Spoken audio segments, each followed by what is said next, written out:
Customer ஒரு நெட்டில் embroidering போட்டு சாரீ கொடுத்துருக்குறாங்க. இதுக்கு நம்ம ஃபால் வைக்க போகிறோம்.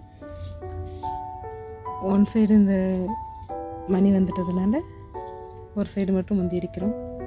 முந்தி அடிச்சுட்டு இந்த மிஷின் அளவுக்கு ஒரு 1/2 மீட்டருக்கு இப்படி இடத்த விட்டுட்டு ஃபால்ஸ் வைக்க ஆரம்பிப்போம்.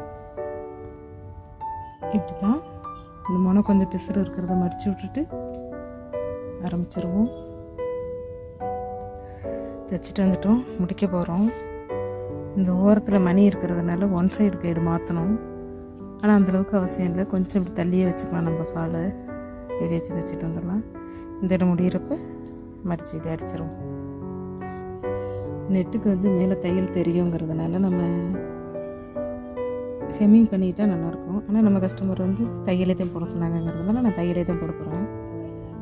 நமக்கு வீட்டில் மிஷின் இருந்தால் போதும். நம்மளோட பாக்கெட் மணிக்கு, பிள்ளையோட பாக்கெட் மணிக்கெலாம் கூட நம்ம கொடுத்துட முடியும். அந்தளவுக்கு நம்மளால் தைச்சிக்க முடியும். தையல் தெரியுங்கிற அளவுக்கு வேண்டியதில்லை, ப்ளவுஸ்லாம் தைக்க தெரியணும்னு வேண்டியதில்லை. வீட்டில் மிஷின் இருந்து ப்ளவுஸு ஓட்ட தெரியணும்னு அவசியம் இல்லை. வீட்டில் மிஷின் இருந்து நம்ம நெட்டுங்கிறதுனால இது நம்ம கை தையல் போட்டால் நல்லாயிருக்கும், ஹெம்மிங் பண்ணால் நல்லாயிருக்கும். ஆனால் நம்ம கஸ்டமர் வந்து மிஷின் தையலையும் கேட்டிருக்காங்க. நான் மிஷின் தையலே அடிக்க போகிறேன். நமக்கு வந்து வீட்டில் மிஷின் இருந்தால் போதும், தையல் தெரிஞ்சிருக்கணுங்கிற அவசியம் இல்லை. மிஷின் சும்மா ரன் பண்ண தெரிஞ்சாலே போதும். நம்மளோட பாக்கெட் மணி, நம்மளோட பசங்களுக்கான பாக்கெட் மணி கூட நம்மளாலே ஏர்ன் பண்ணிக்க முடியும். சீட்டு போட்டு, நகை சீட்டு போட்டு அப்படின்லாம் நிறைய சேர்க்க முடியும். நம்மளாக முயற்சி பண்ணுறது தான்.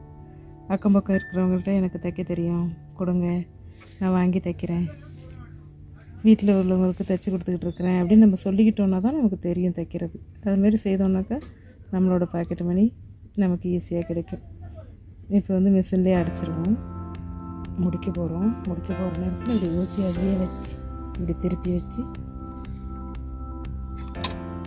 இங்கே கொண்டுட்டு வந்து கொஞ்சம் தூக்கி விட்டு அடித்து நிறுத்திக்குவோம். பேக்கா போட்டுன்னு சொல்லுவாங்க. அவ்வளோதான், முடிஞ்சிருச்சு. இது முடிச்சு கொடுத்தோன்னா நம்ம 50 ரூபா வரைக்கும் சார்ஜ் பண்ணலாம்.